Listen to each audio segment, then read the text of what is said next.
Good evening students. आज इस class में हम समझेंगे कि BLIS कोर्स क्या होता है या फिर हम कहें BLISOL कोर्स क्या होता है। देखिए स्टूडेंट, इग्नो साल में 2 बार एडमिशन प्रोवाइड करती है BLIS और BLISOL के लिए। तो BLIS और BLISOL में क्या डिफरेंस है? देखिए स्टूडेंट, BLIS ODL मोड में है और BLISOL ऑनलाइन मोड में है, जहां स्टूडेंट को एक LMS पोर्टल के लिए यूज़र नेम और पासवर्ड प्रोवाइड किया जाता है, जहां उसे अपने असाइनमेंट, अपनी अल्टरनेटिव रिपोर्ट सबमिट करनी होती है। और जहां तक बात है BLIS की, तो BLIS के स्टूडेंट्स अपने स्टडी सेंटर पर जाएंगे और वहां असाइनमेंट सबमिट करेंगे, और जहाँ तक बात है रिपोर्ट या इंटर्नशिप की, वो रिपोर्ट या इंटर्नशिप वो सबमिट करेंगे अपने रीजनल सेंटर पर। तो आज हम ये समझने वाले हैं कि BLIS कोर्स में क्या सिलेबस रहेगा, कौन कौन से पेपर हैं और किस प्रकार से आपको अटेम्प्ट करने हैं, कौन सा पेपर कितने मार्क्स का है, कहाँ प्रैक्टिकल है, क्या अल्टरनेटिव और इंटर्नशिप रिपोर्ट्स हैं। तो मैंने स्टूडेंट इसके लिए आपका ये सिलेबस या फिर ये कहें कि BLIS प्रोग्राम गाइड को डाउनलोड किया है और उसी में से मैं आपको बता रहा हूँ। जैसे आप ये इसकी एक कॉपी जो है मैं अपने इस वीडियो के डिस्क्रिप्शन बॉक्स में डाल दूंगा, वहाँ से आप लें, क्योंकि देखिए स्टूडेंट, इसमें आपका डिटेल सिलेबस भी है, यूनिट वाइज सिलेबस भी है, और आपकी जो क्लासेस जो इग्नो की तरफ से प्रोवाइड की जाती है, मीन्स एक प्रकार का काउंसलिंग सेशन होता है, वो भी इसमें है। तो आप जैसे ही मैं नीचे स्क्रॉल करूंगा तो इसका पूरा स्ट्रक्चर है इस सिलेबस में। इसकी कॉपी एक बार आप डाउनलोड ज़रूर करें। और जहाँ तक बात है आपके स्टडी सेंटर पर आपकी क्लासेस की, देखिए मैं ये नहीं कहता कि आपकी ये क्लासेस लगेंगी ही लगेंगी। बहुत सारे ऐसे स्टडी सेंटर हैं, कई बार ये क्लासेस प्रोवाइड नहीं कर पाते हैं, परंतु आपके सिलेबस के अकॉर्डिंग अगर हम देखें तो इसमें जो है BLI 221 आप यहाँ देख रहे होंगे, BLI 221 से लेकर BLI 229 तक कुछ आवर्स डिवोटेड हैं आपकी काउंसलिंग सेशन के, जैसे थ्योरी के लिए 20, और यहाँ आप देखेंगे BLI 224 जहाँ आपका एक प्रैक्टिकल पोर्शन भी होता है, उसमें आपकी 15 आवर्स की क्लास जो है प्रैक्टिकल के लिए और 10 आवर्स की थ्योरी के लिए। और ऐसे ही 229 में आपकी 10 मार्क्स की क्लास जो है थ्योरी के लिए और 15 मार्क्स की क्लास जो है आपकी वो प्रैक्टिकल के लिए रहेगी। तो चलिए इस सिलेबस को देखेंगे, हर पेपर में आप क्या क्या पढ़ेंगे और कितने मार्क्स की थ्योरी, कितने मार्क्स का आपका प्रैक्टिकल होगा। और एक विशेष तौर पर हम बात करेंगे BLI 227 की, क्योंकि ये थोड़ा सा टेक्निकल पेपर है और इस टेक्निकल पेपर को हम किस प्रकार से अटेम्प्ट कर पाएंगे वो भी समझने वाले हैं। तो चलिए सेकेंड स्लाइड में हम चलते हैं। तो स्टूडेंट, मैंने यहाँ आपके कंपोनेंट ऑफ BLIS प्रोग्राम लिया है, जिसमें आप देख रहे होंगे यहाँ BLI 221 आपका ये पेपर है, लाइब्रेरी इंफॉर्मेशन एंड सोसाइटी। तो इस स्टूडेंट इस पेपर में आपको क्या पढ़ने को मिलेगा? इस पेपर में आपको बेसिकली पढ़ने को मिलेगा, इसका जो मोटिव है पेपर का वो यही है कि what is the role of library in society और मॉडर्न सोसाइटी। तो आप यहाँ पढ़ेंगे इंफॉर्मेशन सोसाइटी क्या होती है, मॉडर्न सोसाइटी क्या होती है, तो इस तरह की चीज़ें, जहां आपके लॉज ऑफ लाइब्रेरी साइंस भी आपको बताए जाएंगे, आपको लाइब्रेरी एसोसिएशंस के बारे में भी बताया जाएगा, आपको विभिन्न प्रकार के जो एक्ट, पब्लिक लाइब्रेरी एक्ट जो हमारे इंडियन स्टेट्स में पास हो चुके हैं वो भी आपको इसमें पढ़ने को मिलेंगे, और डिफरेंट टाइप्स की लाइब्रेरीज़, जैसे आपकी traditional library, automatic library, digital library, और इसके साथ अगर हम दूसरे स्ट्रक्चर से बात करें तो आपकी जैसे special library, academic libraries, academic library में स्कूल, कॉलेज और यूनिवर्सिटी लाइब्रेरीज़, और इसके साथ स्पेशल लाइब्रेरीज़ आप पढ़ेंगे, पब्लिक लाइब्रेरीज़ आप पढ़ेंगे। अब बात करें हम सेकंड पेपर की, तो सेकंड पेपर है आपका student information source and services. तो देखिए स्टूडेंट, इस पेपर में आप पढ़ पाएंगे कि लाइब्रेरी में कौन कौन से सोर्स अवेलेबल होते हैं और कौन कौन सी सर्विसेज यूज़र को प्रोवाइड की जाती है। जैसे सर्विसेज की बात करूं मैं, जैसे रेफरेंस सर्विस हो गई, आपकी कैश सर्विस हो गई, करंट अवेयरनेस सर्विस हो गई, बिब्लोग्राफिकल सर्विस हो गई, तो ऐसी चीज़ें आप इस पेपर में पढ़ेंगे। अब बात करें हम BLI 223 जो कि ऑर्गेनाइजिंग एंड मैनेजिंग इन्फॉर्मेशन है। देखिए स्टूडेंट, यहाँ ऑर्गेनाइजिंग एंड मैनेजिंग इन्फॉर्मेशन का अर्थ है कि लाइब्रेरी में जो इन्फॉर्मेशन बुक्स या डॉक्यूमेंट के रूप में अवेलेबल है उसे लाइब्रेरी में आप किस प्रकार से अरेंज करेंगे, जहाँ आपको सीखने को मिलेगा। व्हाट इज़ क्लासिफिकेशन और क्लासिफिकेशन की स्कीम्स कौन कौन सी हैं, उनके स्ट्रक्चर क्या हैं, क्लासिफिकेशन की आवश्यकता हमें क्यों होती है। जैसे हम अपने लाइफ साइकिल के अंदर बात करें तो आप हर कदम पर क्लासिफिकेशन देखते होंगे, आप अपने घर में भी एक प्रकार का क्लासिफिकेशन कर कर चलते हैं। तो आपकी लाइब्रेरी में कौन कौन से स्कीम के द्वारा जो है क्लासिफिकेशन की जाती है वो स्कीम्स इसमें देखने को मिलेंगे। और बेसिकली हम बात करें जैसे इसमें कैटलॉगिंग और क्लासिफिकेशन में स्टूडेंट हम पढ़ेंगे 2 to 7 में, वहाँ मैं आपको थोड़ा सा और डिटेल में बताऊंगा क्लासिफिकेशन और कैटलॉगिंग एक्चुअल में क्या होता है। अब छोटी सी एक डेफिनेशन की बात करें हम, तो कैटलॉग एक प्रकार का एक्सेस टूल होता है, लाइब्रेरी में रखी हुई बुक्स तक आपकी पहुंच स्थापित करता है। तो आप पढ़ेंगे वहाँ AACR क्या है, मार्क क्या है, इन्हें जब हम पढ़ेंगे तो थोड़ा और डिटेल में हम कर पाएंगे। अब बात करें हम BLI 224 की, तो स्टूडेंट BLI 224 ICT फंडामेंटल्स, इस पेपर में आपको पढ़ने को मिलेगा व्हाट इज़ कंप्यूटर, कंप्यूटर के कंपोनेंट्स, जनरेशंस, नेटवर्किंग। तो आप एक प्रकार से ये मानकर चलें कि कंप्यूटर का बेसिक आप इस पेपर में पढ़ पाएंगे। और जहाँ तक बात है BLI 225 कम्युनिकेशन स्किल की, तो कम्युनिकेशन स्किल के अंदर स्टूडेंट्स हम पढ़ेंगे। और एक इम्पॉर्टेंट बात मैं आपको इस पेपर के लिए बता दूं, ये एग्ज़ाम आपका इंग्लिश लैंग्वेज में ही होगा। तो आप इस पेपर में विभिन्न प्रकार का जो पत्राचार मीन्स आप जो भी लेटर, किसी पब्लिशर को लेटर लिखना है, वो यहाँ डिफरेंट टाइप के लेटर्स सीखेंगे कि किस प्रकार से कैसे लिखना है, पोर्टफोलियो क्या होता है, रिज्यूम क्या होता है, मिनट्स ऑफ मीटिंग्स क्या होती हैं, क्वेश्चनियर मेथड क्या होता है। मतलब बहुत सारी चीज़ें जहां आप इस पेपर को पढ़कर अपने आप को सबल कर पाएंगे कम्युनिकेट करने के लिए। लाइब्रेरी की प्रोसेसिंग और लाइब्रेरी में जितनी भी कम्युनिकेशन होगी, मीन्स आप कल को किसी लाइब्रेरी में ज्वाइन करते हैं तो आपको विभिन्न प्रकार के लेटर लिखने होते हैं, पब्लिशर से बात करनी होती है, मैनेजमेंट से बात करनी होती है। तो वो सारी आपको स्किल्स जो कि कम्युनिकेशन की हैं वो आपको सिखाई जाएंगी इस पेपर में। अब हम बात करें BLIE 226 management of library and information centre. जैसे स्टूडेंट मैनेजमेंट आप सिंपली समझ गए होंगे क्या होती है। जैसे हम अपनी लाइफ में भी एक प्रकार की मैनेजमेंट कर चलते हैं, या हम किसी ऑर्गेनाइजेशन, वो कोई भी ऑर्गेनाइजेशन होती है उसमें जो है ह्यूमन रिसोर्सेज को मैनेज करने के लिए मैनेजमेंट बनाई जाती है। या फिर आप सिंपल भाषा में मैनेजमेंट की अगर एक डेफिनेशन की बात करें तो संस्थाएं अपने द्वारा सेट किए गए गोल्स को प्राप्त करने के लिए जिस हथियार का यूज़ करती हैं, जिस औजार का यूज़ करती हैं, वो औजार है मैनेजमेंट। और मैनेजमेंट बनती है ह्यूमन रिसोर्सेज से, लोगों से मिलकर। बहुत सारे लोग जो हैं, जो व्यक्ति हैं जो किसी संस्था में काम करते हैं, उनको उनकी पोस्ट और उनकी क्वालिफिकेशन और उनकी इंटेलिजेंसी के अकॉर्डिंग काम डिवाइड किए गए हैं। तो इस प्रकार से इसमें हम विभिन्न प्रकार की मैनेजमेंट पढ़ेंगे, TQM पढ़ेंगे, टोटल क्वालिटी मैनेजमेंट पढ़ेंगे, और बहुत सारी चीज़ें हम इसमें पढ़ेंगे। 1 by 1 हम सभी क्लासेज में ये सारे पेपर कवर करेंगे, देखते हैं कब तक कंप्लीट हो पाएगा। अब हम बात करें BLIE 227 डॉक्यूमेंट प्रोसेसिंग प्रैक्टिस। देखिए स्टूडेंट, मैंने आपको BLI 224 और BLI 229 के बारे में भी बताया कि इसमें थोड़ा बहुत प्रैक्टिकल होता है, परंतु अगर हम बात करें लाइब्रेरी में आपका मैनुअल फॉर्म में कोई प्रैक्टिकल होता है तो वो प्रैक्टिकल आपका यही पेपर है। इस पेपर में आप थोड़ा सा मैं डिटेल में भी बताऊंगा। इस पेपर में आपको करना क्या होगा, जैसे ये एग्ज़ाम है आपका BLIE 227, तो स्टूडेंट इसमें आपको करना क्या होता है प्रैक्टिकल के तौर पर इसमें आपको क्लासिफिकेशन और कैटलॉगिंग करनी होगी। अब वो कैटलॉगिंग और क्लासिफिकेशन किस प्रकार से करेंगे, इसके लिए मेरी क्लासेस हैं, परंतु इस पर हम बाद में आएंगे। अभी हम बात करते हैं BLIE 228 information product and services.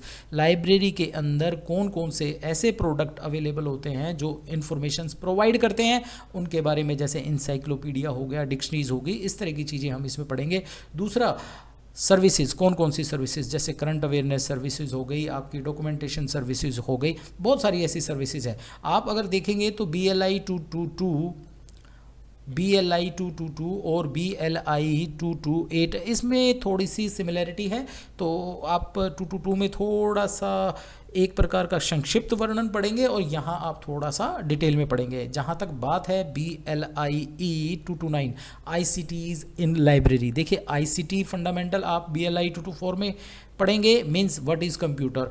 और आईसीटी इन लाइब्रेरीज मीन्स जो आपने आईसीटी पढ़ा उसको हम लाइब्रेरी में किस प्रकार से उपयोग करेंगे। क्योंकि देखिए कोई भी लाइब्रेरी के अंदर सॉफ्टवेयर अगर आप रन करते हैं तो उससे पहले आपको उसका बेसिक्स आना ज़रूरी है। मीन्स कंप्यूटर की आपको नॉलेज होगी तभी तो आप किसी सॉफ्टवेयर को चला पाएंगे। तो 2 to 4 में हम कंप्यूटर को एक प्रकार से सीखेंगे और यहाँ जो हमने सीखा है उसे सॉफ्टवेयर के साथ अप्लाई करेंगे। तो यहाँ इस पेपर में आप क्या पढ़ेंगे स्टूडेंट, इसमें आप पढ़ेंगे ऑटोमेटिक लाइब्रेरी कैसे होती है, या कोई आपको लाइब्रेरी ऑटोमेटिक क्रिएट करनी है वो किस प्रकार से कर पाएंगे, कौन से सॉफ्टवेयर हैं जिनके द्वारा फ्री ऑफ कॉस्ट के, बिल्कुल फ्री ऑफ कॉस्ट के कौन से ऐसे सॉफ्टवेयर्स हैं जिनके द्वारा हम ऑटोमेटिक लाइब्रेरी बना सकते हैं, कौन से ऐसे सॉफ्टवेयर हैं जिसके द्वारा हम डिजिटल लाइब्रेरी बना सकते हैं। एक छोटी सी बात मैं आपको बता दूं, अब बात आती है लाइब्रेरीज़ की, तो मोड ऑफ वर्किंग तो अलग है, उसके स्ट्रक्चर के अकॉर्डिंग है। तो बेसिकली अगर हम देखें तो लाइब्रेरी अभी हमारे मॉडर्न टाइम में अगर हम देखते हैं तो लाइब्रेरी के इतिहास को लेकर आज तक हम लाइब्रेरी के एक प्रारूप को देखें तो वो क्या होगा, लाइब्रेरी जैसे ट्रेडिशनल लाइब्रेरी क्या होती है स्टूडेंट, ऐसी लाइब्रेरी जिसमें काम मैनुअल फॉर्म में किया जाता है, जहां कंप्यूटर का किसी भी प्रकार कोई उपयोग नहीं होता। उस प्रकार की जो हमारी, जहां स्टूडेंट मान लीजिए कोई बुक इशू लेने के लिए आए तो रजिस्टर में नोट करके दें, या कार्ड सिस्टम को यूज़ करते हुए आप बहुत सारे स्टूडेंट्स ने देखा होगा जब उन्होंने लाइब्रेरी में बुक इशू कराई होगी तो कार्ड सिस्टम से देते होंगे, कंप्यूटर का यूज़ नहीं करते होंगे। तो ऐसी लाइब्रेरी आपकी एक प्रकार की ट्रेडिशनल और मैनुअल फॉर्म में, जहां पेन पेपर रजिस्टर वगैरह में लाइब्रेरी का रिकॉर्ड जो है वो मेंटेन किया जाता है।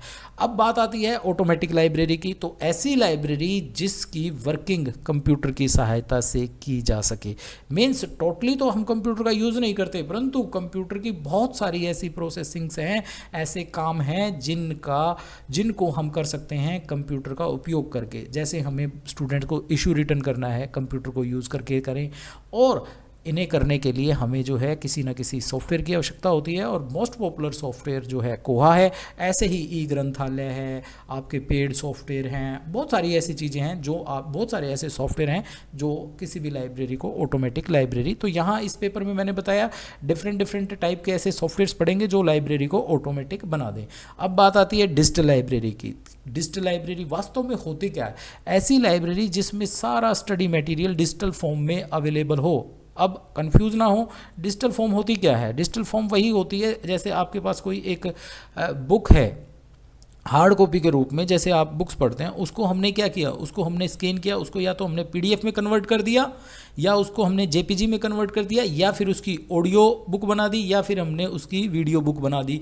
तो ये ऑडियो, वीडियो, पीडीएफ, जेपीजी, ये फॉर्म डिजिटल फॉर्म कहलाती हैं। तो कोई भी लाइब्रेरी अगर आपको सिंपली डिफाइन करनी है कि व्हाट इज़ डिजिटल लाइब्रेरी, ऐसी लाइब्रेरी जिसमें हम सभी स्टडी मटेरियल को कन्वर्ट कर देते हैं डिजिटल फॉर्म में। और वो डिजिटल फॉर्म क्या हो सकती है, वो हो सकती है वीडियो, ऑडियो, पीडीएफ, जेपीजी, और बहुत सारे ऐसी फाइल्स के फॉर्मेट्स हैं जो कंप्यूटर पर ही रन होते हैं।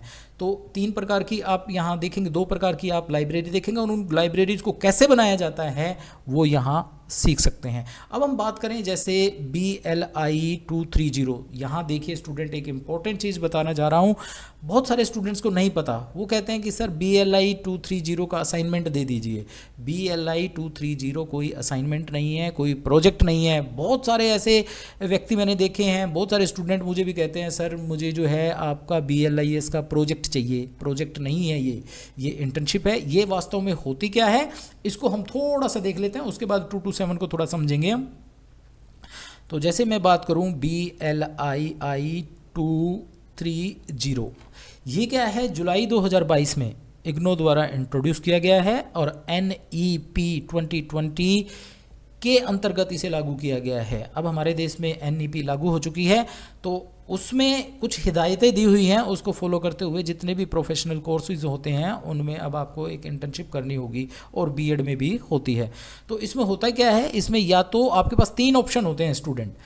एक, इंटर्नशिप, अगर आपके पास समय है और आप नॉन वर्किंग है तो मैं कहूँगा कि आप इंटर्नशिप करें। आपको 1 महीने की इंटर्नशिप करनी होती है, और इस इंटर्नशिप को करने के बाद उस पर एक रिपोर्ट बनाकर आपको अपने रीजनल सेंटर पर सबमिट करनी होगी। मीन्स जहाँ बात आएगी इंटर्नशिप की, तो इंटर्नशिप मतलब एक महीने की मिनिमम 100 आवर्स की एक इंटर्नशिप किसी भी UGC, AICT, medical council of India या फिर कोई भी अप्रूव्ड वो प्राइवेट कॉलेज हो सकता है, बीएड कॉलेज हो सकता है, इंजीनियरिंग कॉलेज हो सकता है, कोई डिप्लोमा कॉलेज हो सकता है, कोई बी फार्मेसी का कॉलेज हो सकता है, कोई बीए ग्रेजुएशन, बीकॉम और साइंस स्ट्रीम से ग्रेजुएशन का कोई कॉलेज हो सकता है, यूनिवर्सिटी लाइब्रेरी हो सकती है, पब्लिक लाइब्रेरी हो सकती है, उसमें जहाँ पर आपके मिनिमम 5000 डॉक्यूमेंट अवेलेबल हों और एक लाइब्रेरियन जिसकी qualification minimum master degree with 2 year experience हो। तो ऐसी लाइब्रेरी में आप एक महीने की ट्रेनिंग करेंगे, ट्रेनिंग पर एक रिपोर्ट सबमिट करेंगे।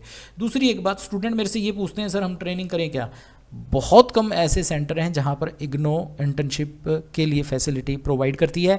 आपको करना क्या है, आप अपने आसपास किसी कॉलेज को देखिए और उस कॉलेज में जाइए, वहां रिक्वेस्ट कीजिए कि मुझे BLIS के अंतर्गत एक इंटर्नशिप ट्रेनिंग करनी है, वो अलाउ करते हैं तो आप अपने स्टडी सेंटर से लेटर लें। परंतु मोस्टली केसेस में ये होता है कि कई बार जो है आप अनेबल होते हैं स्टडी सेंटर से जो है लेटर लेने के लिए। तो अगर कॉलेज मान जाता है या यूनिवर्सिटी मान जाती है आपको इंटर्नशिप कराने के लिए, तो उस केस में आप एक बार लेटर को इग्नोर करें तो भी चल जाएगा। कोई ऐसा इतना हार्ड एंड फास्ट नहीं है, आपकी ट्रेनिंग लगती है तो लगे। परंतु 80 to 90% स्टूडेंट्स को ये रिस्पॉन्सिबिलिटी खुद ही उठानी होती है इंटर्नशिप की, ये ध्यान रखें। दूसरी बात करें हम, एक तो ये हो गया एक महीने की ट्रेनिंग मैंने बताया। अब इसके बाद आपके पास अल्टरनेट हैं, आपके पास 2 अल्टरनेट हैं, मतलब इसके लिए ऑप्शन है आपके पास कि भाई आप इंटर्नशिप नहीं कर सकते। तो इसमें 2 ऑप्शन कौन से हैं? एक है लाइब्रेरी बेस्ड सर्वे रिपोर्ट। ध्यान से सुने स्टूडेंट, सर्वे रिपोर्ट इसमें क्या होता है student? Library based survey report में आपको 2, 3, 4, 5 ऐसे लाइब्रेरी सर्च करनी है, उनमें एक 2 दिन जाना है, विजिट करनी है और उनकी प्रोसेसिंग को समझना है, कौन सी फैसिलिटी वो प्रोवाइड कर रहे हैं और मोड ऑफ वर्किंग उनका क्या है। तो ऐसे आप 4-5 लाइब्रेरी में जाएंगे और उनका एक कंपैरिजन रिपोर्ट, आप मीन्स वहाँ ये सर्विस प्रोवाइड की जाती है, वहाँ ये, तो इस प्रकार से एक कंपैरिजन रिपोर्ट बना के और आप सबमिट कर सकते हैं। इसको बोलते हैं हम लाइब्रेरी बेस्ड सर्वे रिपोर्ट, ये कर सकते हैं। इसके बाद एक मोस्ट पॉपुलर, काफ़ी स्टूडेंट ये करते हैं और मुझसे भी रिपोर्ट बनवाते हैं। तो इसमें क्या होता है? Literature survey report. इसमें क्या सबमिट करना होता है स्टूडेंट आपको? Literature survey report.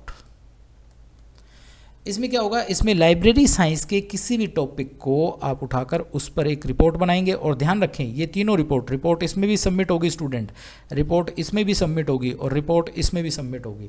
5000 वर्ड्स में होगी। तो इसमें होता क्या है कि लाइब्रेरी साइंस के किसी भी टॉपिक को ले लिया, जैसे आपने ले लिया जैसे AI इन लाइब्रेरीज, डिजिटल लाइब्रेरी आपने ले लिया, लाइब्रेरी चेंजिंग ट्रेंड्स ले लिया, AI इन लाइब्रेरी ले लिया, आपने रिसोर्सेज ले लिया, मैनेजमेंट एंड इन फंक्शंस ले लिए, आपने new trends of laws of library science ले लिया। तो ऐसे बहुत सारे ऐसे टॉपिक्स लाइब्रेरी साइंस के हैं, उन पर आप एक रिपोर्ट सबमिट कर सकते हैं। तीनों में रिपोर्ट सबमिट करनी पड़ेगी। अंतर क्या है? अभी तक अंतर ये है कि इसमें वाइवा नहीं होता, ये ध्यान रखें। इंटर्नशिप जो एक महीने की आप रेगुलर जाएंगे मिनिमम 100, इसके लिए डिटेल वीडियो है मेरे चैनल पर, तो उसमें आपका वाइवा नहीं होगा, इन दोनों में आपका वाइवा होगा। और ये वाइवा का स्ट्रक्चर क्या होता है? जैसे ये आपका 100 मार्क्स का है स्टूडेंट, 100 मार्क्स में क्या होगा? रिपोर्ट आप सबमिट करेंगे, 70 आपको जो है रिपोर्ट के बेस पर और प्लस 30 आपके जो हैं वाइवा के मार्क्स होंगे। ये ध्यान रखना है आपको। कितने मार्क्स होंगे आपके वाइवा के? 30 मार्क्स। अब एक चीज़ का और आपको ध्यान रखना है, जब आप ये इंटर्नशिप बनाएं तो यहाँ पर एक इंटर्नशिप सुपरवाइज़र के लिए परफॉर्मा होगा, उसे ज़रूर फिल कराएं। बड़ी कन्फ्यूज़न करते हैं बाद में कि वो जो 30 मार्क्स जो हैं आपके उस सुपरवाइज़र को देने होते हैं अकॉर्डिंग टू स्ट्रक्चर, परंतु स्ट्रक्चर चेंज होता रहता है, परंतु वो पेज आप साथ में लगाएं। तो ये इंटर्नशिप होती है स्टूडेंट, आप ये एक आसान भाषा में आप समझ गए होंगे।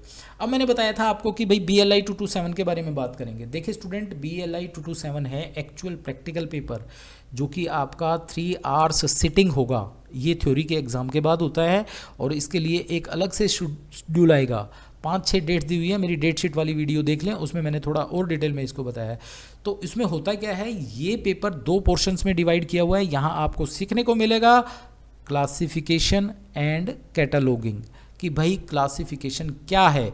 तो क्लासिफिकेशन स्टूडेंट आसान भाषा में, क्योंकि देखिए बहुत सारे ऐसे स्टूडेंट्स हैं जो नहीं समझ पाते हैं, बिल्कुल आसान भाषा में हम बताएंगे।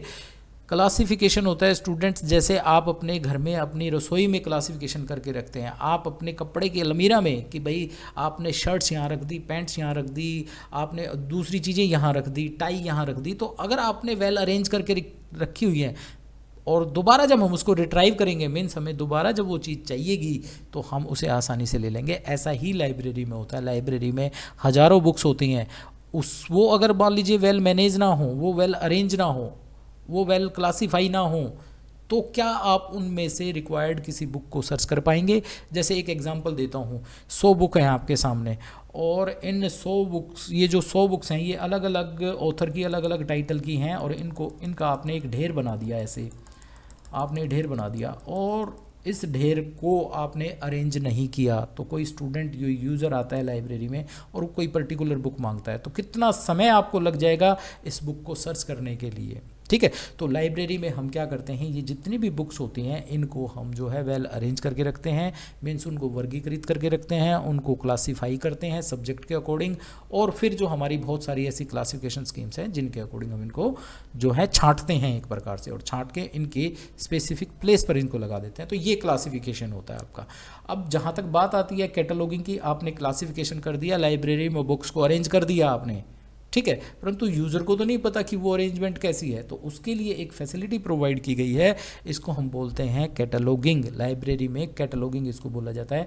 अब ये कैटलॉगिंग क्या है, कैटलॉगिंग में हम कहें कि कैटलॉग एक ऐसा टूल है जो आपको लाइब्रेरी में रखी हुई बुक्स की स्थिति, मतलब वो बुक लाइब्रेरी में है या नहीं है उसके बारे में बताता है, और दूसरा वो लाइब्रेरी में कहाँ पर रखी हुई है वो बताता है। तो आसान भाषा में अगर हम कहें तो कैटलॉग जो है वो क्या होता है, कैटलॉग होता है जो आपको आपके द्वारा मांगी गई या रिक्वायर्ड या आपको जो बुक लेनी है उस तक आपको पहुंचाता है। ऐसे टूल को, ऐसे साधन को हम क्या कहेंगे, ऐसे साधन को हम कहेंगे कैटलॉग। तो यहाँ पर आप सीखेंगे कैटलॉगिंग। और दूसरी एक बात, आसान भाषा में सिर्फ इतना ही मैं बता दूं आपको कि भाई कैटलॉग की एक डेफिनेशन और है। जैसे आप रेस्टोरेंट में जाते हैं, आपको जाते ही आपको एक मेन्यू दे दिया जाता है, उस मेन्यू में क्या होता है कि हम ये चीज़ें प्रोवाइड करते हैं। ऐसे ही लाइब्रेरी, भाई हम ये बुक्स आपको दे सकते हैं, मीन्स हर बुक के लिए एक कार्ड जरूर बनता है। अगर वो कार्ड उस कार्ड कैटलॉग में, कार्ड कैबिनेट में नहीं है तो इट मीन्स वो लाइब्रेरी में बुक नहीं है। आपने मान लीजिए आर.के. शर्मा की कोई बुक चाहिए और उसका कार्ड आपको ना मिले तो समझ लेना लाइब्रेरी में वो बुक नहीं है। परंतु मैं ये नहीं कहता हूँ सभी लाइब्रेरी में, बहुत सारी हमारे इंडिया में ऐसी लाइब्रेरीज हैं जो कैटलॉगिंग से कोई वास्ता ही नहीं रखती। मैं उन लाइब्रेरीज़ की बात नहीं कर रहा हूँ, जो एक्चुअल जो हम सीखते हैं इसमें मैं उसकी बात कर रहा हूँ। अब देखिए, बात करें हम क्लासिफिकेशन की तो आपके सिलेबस के अकॉर्डिंग बात करते हैं हम। आपके सिलेबस में जो आप सीखेंगे वो है डीडीसी। एक स्टैंडर्ड है डीडीसी जिसके द्वारा आप लाइब्रेरी में रखी हुई बुक्स को क्लासीफाई करते हैं, मतलब इस स्टैंडर्ड को अपनाते हैं। इसमें होता क्या है, इसमें जो आपकी यूनिवर्स ऑफ नॉलेज है, देखिए बुक्स कहाँ से लिखी जाती हैं, बुक्स जो अवेलेबल सब्जेक्ट्स हैं जैसे मैथमेटिक्स, ज्योमेट्री, बहुत सारे ऐसे, साइंस हो गया, केमिस्ट्री हो गया, बहुत सारे सब्जेक्ट हैं, उन पर ही तो बुक लिखी जाएगी। तो इसमें क्या किया हुआ है, यूनिवर्स ऑफ नॉलेज में जितने भी सब्जेक्ट अवेलेबल हैं उनको एक पर्टिकुलर नंबर दे दिया गया है। अब मैं बात करूं मैथमेटिक्स की, हमें मैथमेटिक्स अब तक तो आया था, हमने देखा कि मैथमेटिक्स को मैथ कहेंगे, ज्योमेट्री को ज्योमेट्री कहेंगे, केमिस्ट्री को केमिस्ट्री कहेंगे, परंतु अब यहाँ पर आपको एक प्रकार की कोडिंग करनी होगी।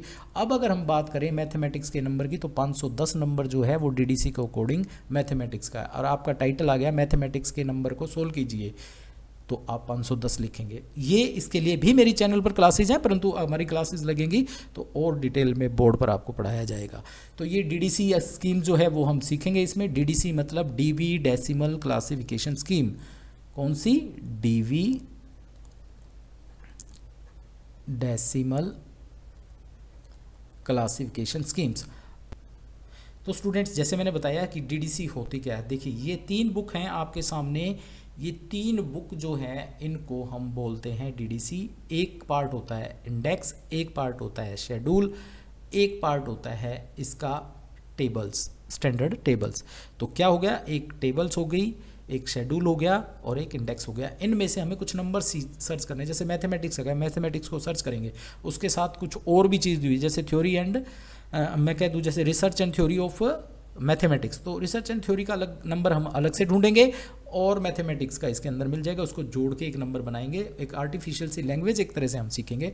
तो मैंने बताया डेवी डेसिमल क्लासिफिकेशन, और ये कब बनी थी स्टूडेंट, ये 1876 में बनी थी। और किसने बनाया, जैसे कि इसके नाम में ही है डीवी, मिस्टर मेलविल डीवी, इनके द्वारा ये बनाई गई थी। और इसका जो फर्स्ट एडिशन आया था स्टूडेंट्स ध्यान से सुनना, 44 पेजेस में आया था, और ये आज हज़ारों पेजेस में आ चुकी है, रिवाइज होती चली जाती है, इनके एडिटर्स बदलते रहते हैं।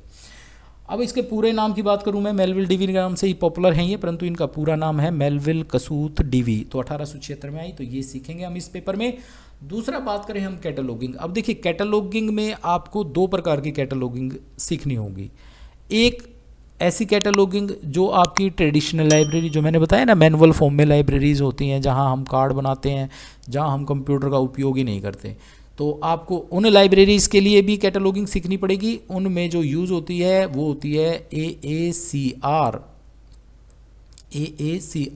और सेकेंड आर, ये सीखनी पड़ेगी। और दूसरा आपकी जो आजकल ऑटोमेटिक जो लाइब्रेरीज हैं, जो कोहा सॉफ्टवेयर को यूज़ करती हैं, मतलब कंप्यूटर को यूज़ करके जो है लाइब्रेरीज बनाई जाती है, किसी ना किसी सॉफ्टवेयर में लाइब्रेरी की प्रोसेसिंग होती है, उसको ऑटोमेटिक लाइब्रेरी बोलते हैं। उसके लिए आपको सीखना होगा मार्क, जिसको हम बोलते हैं मशीन रीडेबल कैटलॉगिंग। अब AACR क्या है, AACR है Anglo American cataloguing rules second edition. देखो एंग्लो अमेरिकन कैटलॉगिंग रूल्स, और second its edition, R for revised, जो कि रिवाइज हो चुका है। तो हम ये स्टैंडर्ड है ये, इसके द्वारा हम सीखेंगे कैटलॉगिंग कब बनती है, कब आया, 1908 में। और फर्स्ट किसने इसकी शुरुआत की थी, ये की थी ALA, अमेरिकन लाइब्रेरी एसोसिएशन ने। जहाँ तक बात है आपकी मार्क की, तो मार्क है मशीन रीडेबल कैटलॉगिंग, और ये एक स्टैंडर्ड है, ये आपके कोहा सॉफ्टवेयर में मिलेगा और अन्य प्रकार के जो सॉफ्टवेयर है उसमें भी। इसकी भी मेरी क्लासेस चैनल पर है, परंतु हम फिर भी कोशिश करेंगे हम कराएं, नहीं तो मेरी वो क्लासेस हैं उसका लिंक मैं इस वीडियो के डिस्क्रिप्शन में डाल दूंगा।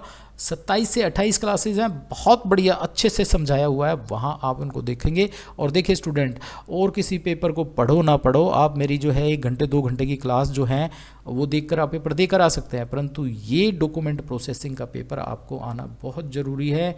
अगर स्टूडेंट्स आपको ये नहीं आएगा तो आप क्लियर नहीं कर पाएंगे इसको। बहुत टेक्निकल पेपर है, डरा नहीं रहा हूँ, आसान भाषा में बिल्कुल आसान तरीके से मैंने समझाया हुआ है, परंतु ये पढ़ने का है। और देखो वैसे भी पढ़ना तो चाहिए ही हमें। तो 1908 में ये आया, ये पढ़ेंगे हम। उसके बाद मैंने बताया मार्क ये बना था 1967, और इसको बनाया था LC, और LC के अंदर एक लेडी थी हेनरियट अवराम, तो उन्होंने इसको 1967 में, जो कि एक कंप्यूटर साइंटिस्ट थी, उन्होंने इसको बनाया है। तो एक चीज़ और मैं बताऊँ बात स्टूडेंट इसमें, अब ये समझ में आ गया होगा आपको। अब कभी स्टूडेंट मुझसे पूछते हैं सर ये क्या है, ये क्रेडिट्स क्या हैं, ये जो क्रेडिट 4 क्रेडिट का है, ये 4 क्रेडिट का है, एक्चुअल में क्या है स्टूडेंट, हर सब्जेक्ट के लिए, हर पेपर के लिए, जैसे BLI 221 है और BLI 229 है, इनके लिए आपके इग्नो में स्टडी के अकॉर्डिंग आवर्स कितने होते हैं, तो एक क्रेडिट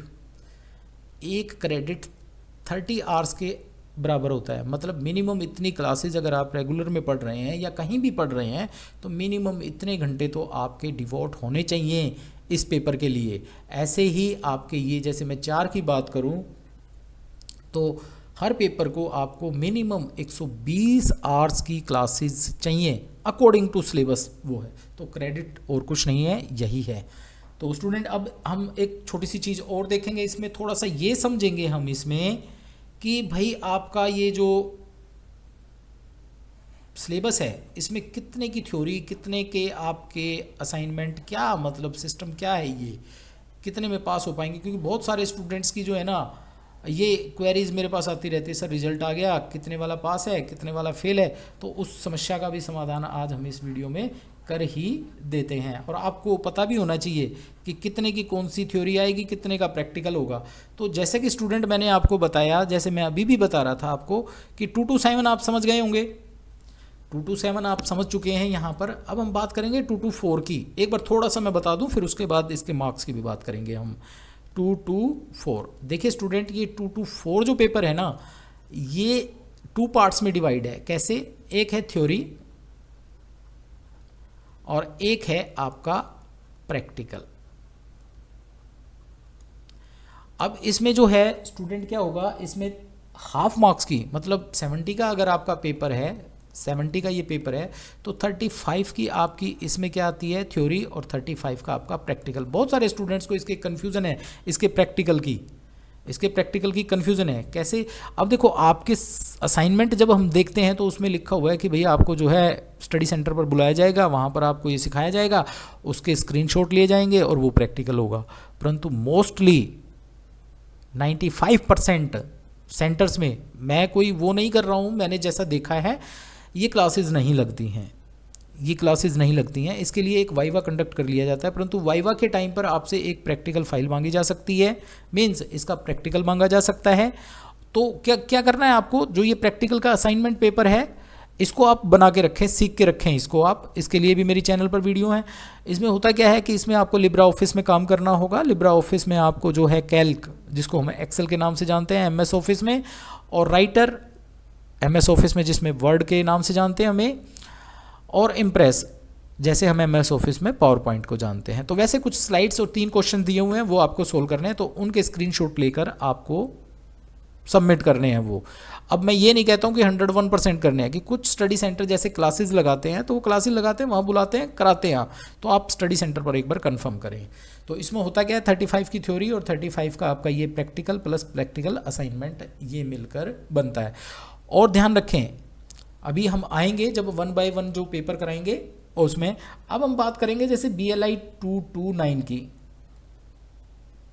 229 में भी सेम प्रोसेस है, थ्योरी एंड प्रैक्टिकल, ये दोनों हैं। इसमें भी 35 की आपकी थ्योरी और 35 का आपका प्रैक्टिकल। इसमें भी वही है कि आपको स्टडी सेंटर बुलाना चाहिए उनको, या फिर ऑनलाइन, बहुत सारे ऐसे प्लेटफॉर्म हैं ऑनलाइन आपको जो है ये चीज़ें सिखानी चाहिए, परंतु नहीं सिखा पाते। चैनल पर वीडियो है मेरे, वो देख लेना। तो इसमें भी क्या होगा, इसमें भी आपका 35 का प्रैक्टिकल असाइनमेंट होगा और 35 की आपकी थ्योरी होगी। वही अगर आपको स्टडी सेंटर पर आपकी क्लासेस लगती हैं और लगता है, तो आप वहाँ जाइए और इसको परफॉर्म कीजिए, सीखिए उनसे, और फिर वो जो आपको फाइल में सेव करने के लिए कहें। अदरवाइज होता क्या है कि आप इसकी एक प्रैक्टिकल फाइल बनाएं, जैसे आप कोहा में काम करेंगे, जैसे आप GSDL में काम करेंगे, जैसे आप 2 to 4 की बात करूँ लिब्रा ऑफिस में काम करेंगे, तो उनमें स्टेप टू स्टेप जो काम आप करेंगे उनके स्क्रीनशॉट आपको लेने हैं, और स्क्रीनशॉट लेकर वो एक फाइल में लगाकर वो आपको अपने स्टडी सेंटर पर, यस स्टूडेंट, स्टडी सेंटर पर, रीजनल सेंटर पर सिर्फ रिपोर्ट सबमिट होती है। तो ये सबमिट करने हैं। अब हम बात कर लेते हैं 1 by 1 इन पेपर्स की। जैसे हम बात करें BLI 221, देखिए स्टूडेंट, ये 70 मार्क्स का आपका पेपर है और 3 आवर्स इसका डिवोटेड टाइम है। 3 घंटे आपको बैठकर थ्योरी का ये एग्ज़ाम देना होगा। ऐसे ही ये 70 का और 3 आवर्स का पेपर, ये भी 70 का 3 आवर्स का पेपर। अब बात आती है 2 to 4 की। तो 2 to 4 में क्या करना है आपको, 35 का आपका थ्योरी का पेपर होगा स्टूडेंट, और इसके लिए डिवोटेड टाइम है 1.5 आवर्स। 1.5 आवर्स मतलब 1.5 घंटे का आपका ये पेपर होगा, और 35 नंबर का होगा। 35 नंबर का आपका प्रैक्टिकल होगा। कम्युनिकेशन स्किल भी 70 का है आपका, और 30 आवर्स आपको बैठ कर देना होगा।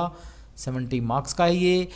27 भी ऐसे ही है, सॉरी 26 भी ऐसे ही है। बात आती है 27 की। तो 27 को हम थोड़ा सा यहाँ समझ लेते हैं एक बार। 27 में आपको क्या करना है, 35। अब जैसे मैंने बताया, ये टोटल पेपर जो है आपका वो 70 मार्क्स का है स्टूडेंट, ध्यान से देखना। 35 का पोर्शन आएगा आपका क्लासिफिकेशन का, और 35 का आएगा आपका कैटलॉगिंग का। इसमें होता क्या है, इसमें आपको कई बार 7 टाइटल दे दिए आपको, मतलब 7 किताबों के आपको टाइटल दे दिए और कह दिया कि भाई DDC को कोडिंग इनके नंबर लगाइए आप। तो आपको 7 क्वेश्चन दे दिए, 5 करने हैं आपको। 7 में से कितने करने हैं, 5। तो 5 में जब आप करेंगे ये 5 में, जैसे मान लीजिए आपको ये 5 क्वेश्चन करने हैं और एक क्वेश्चन 7 मार्क्स का है, तो कितने हो गए, 35। तो 35 का आपका ये पेपर रहेगा। आपको 7 में से 5 क्वेश्चन करने हैं। और कई बार क्या होता है, 10 क्वेश्चन दे दिए या 7 या 9 दे दिए आपके, और उसमें से कितने क्वेश्चन करने हैं, 7। उस समय आपके मार्क्स कितने रहेंगे 5। तो वही कान को इधर से पकड़ लो या उधर से पकड़ लो, बात वही है कि एक अगर क्वेश्चन मान लीजिए 5 नंबर का है तो 7 होंगे, और 7 नंबर का है तो 5 होंगे। 35 नंबर का आपका ये पेपर है। उसके बाद बात करें हम कैटलॉगिंग की। देखिए कैटलॉगिंग के अंदर क्या है, आपके 2 पोर्शन है, AACR और मार्क, ये है। अब इसमें होता क्या है, इसमें आपको 5 क्वेश्चन आते हैं, आपके पेपर में 5 क्वेश्चन आएंगे। आपको करना क्या है, आपको 3 क्वेश्चन करने हैं। कितने? 3 क्वेश्चन करने हैं। परंतु इन 3 में एक खास बात है कि मान लीजिए एक क्वेश्चन आपने AACR से सोल्व किया है तो उसी सेम क्वेश्चन को आपको मार्क से भी सोल्व करना होगा। ये ध्यान रखना, 3 ही क्वेश्चन करने हैं आपने, तीनों क्वेश्चन दोनों से, AACR से भी मार्क से भी। तो इसमें करना क्या है, आपको मार्क और AACR दोनों से सोल्व करने हैं। कितने क्वेश्चन करने हैं? 3। अब AACR के अकॉर्डिंग सोल्व करेंगे तो कितने नंबर मिलेंगे? 6। और मार्क के अकॉर्डिंग करेंगे तो मिलेंगे नंबर 5। तो 6 और 5 11, एक क्वेश्चन के 11 नंबर हो गए दोनों तरीके से। और 3 क्वेश्चन करने हैं तो 11 को अगर मल्टीप्लाई करें 3 से तो कितना हो गया? 33। और 2 नंबर आपकी गुड राइटिंग के हो गया ना 35। तो ये इस प्रकार से आपका सिलेबस डिवाइड है स्टूडेंट। ये आपका पेपर का स्ट्रक्चर रहेगा 2 to 7। बात करें हम, जैसे अब हम बात करते हैं 2 to 8 की, तो 2 to 8 में भी स्टूडेंट ऐसे ही है। 2 to 8 में आपका कितने का है ये पोर्शन? 2 to 8 में आपका रहेगा 70 मार्क्स का और 3 आवर्स सिटिंग पेपर है। और 2 to 9 में मैंने बता दिया आपको, यहाँ थे 2 to 9 35 की आपका प्रैक्टिकल, 35 की थ्योरी। और कितने का टाइम रहेगा आपका? 1.5 आवर्स थ्योरी के पेपर के लिए। और इंटर्नशिप का मैं पहले ही बता चुका हूँ। तो ये है आपका पूरा सिलेबस।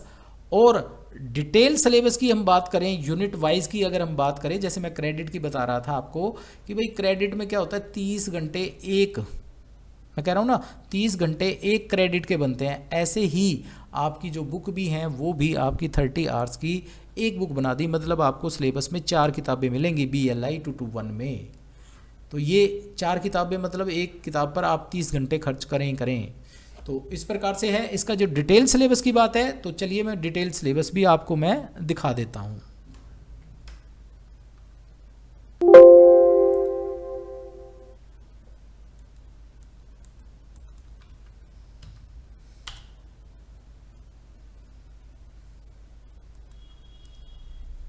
जहाँ तक बात है डिटेल सिलेबस की, तो डिटेल सिलेबस जो आपका यूनिट वाइज है, वैसे तो आपके पास बुक्स आ गई होंगी। जिसके पास बुक्स नहीं आई हैं, जिस स्टूडेंट के पास बुक्स नहीं आई हैं, तो ये PDF की फाइल में अटैच कर दूंगा इस वीडियो के साथ। तो देखिए यहाँ पर आप देख रहे होंगे करिकुलम एंड सिलेबस, ये पूरा सिलेबस है आपका पेपर 1 से लेकर, यूनिट नंबर 1 से लेकर आपकी फर्स्ट ब्लॉक में यूनिट 4 हैं आपकी, जैसे यहाँ देख रहे होंगे आप, ये 4 यूनिट्स हैं आपकी 2 to 1 पेपर के फर्स्ट ब्लॉक में। ऐसे ही ब्लॉक वाइज है। तो जैसे मैंने बताया था 2 to 1 में आप क्या पढ़ेंगे, libraries, information, knowledge based society, और आगे चलकर इंफॉर्मेशन सोसाइटी भी, टाइप्स ऑफ लाइब्रेरीज, इसमें लॉज ऑफ लाइब्रेरीज। तो ये डिटेल सिलेबस में जो है इस वीडियो के डिस्क्रिप्शन में डाल देता हूँ, वहाँ से पढ़ लेना। तो स्टूडेंट आई थिंक आपको सिलेबस के बारे में पूरा पता चल गया होगा, और मैं कोशिश करूँगा कि डेली बेसिस पर आपके लिए क्लासेस लेकर आऊँ। तो आपको अगर वीडियो अच्छी लगी हो तो मेरी वीडियो को लाइक करो, चैनल को सब्सक्राइब करो। और स्टूडेंट एक इम्पोर्टेंट बात, पढ़ो, बिना पढ़े कुछ नहीं है, पढ़ना बहुत ज़रूरी है। आप पढ़ेंगे तो बहुत सारी समस्याओं का समाधान होगा, आपको अच्छा भी लगेगा, आपकी बहुत सारी परेशानियां भी दूर होंगी और सक्सेस भी मिलेगी। तो मेहनत करो, मेहनत मतलब सक्सेस होने का कोई और रास्ता नहीं है, बस एक सीधा रास्ता है, सिर्फ मेहनत करना और ईमानदारी से करना। तो बस इन्हीं शब्दों के साथ इस क्लास को मैं समाप्त करता हूँ। आपका बहुत बहुत धन्यवाद।